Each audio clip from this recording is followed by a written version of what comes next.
And number four, leaving your credit cards at home. So, guys, the difference between these two, when you look at a debit card that is tied to a checking account, and when you look at a credit cards, most people view as not their money. It is a line of credit that they have access to that they can borrow, and they can borrow up to their max. If it's $5, $10, $15,000 on a credit card that they have available, they can go ahead and spend that money without much of a recourse, other than having to make a small monthly payment, which of course we know when you tack on interest is super expensive. Now, if you leave the house, debit cards are viewed a lot differently because debit cards are tied to a checking account and you can only spend and have access to what you have in that account. Meaning, if you're leaving those credit cards at home, it really breaks the psychological factor of having real money, just like when we see the psychological factor of carrying cash versus using credit. It is the swiping of the plastic where people are starting to realize that it's not real money and they don't put a real value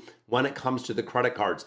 Now, credit cards, again, significantly different than what we see with debit cards. Even when you look at an individual that uses cash versus using credit, just using $100 bills versus using credit itself, they have a tendency to spend about 26% less, which is incredible to think. If you could cut out 26% of your budget by just using cash, that would make a really big difference.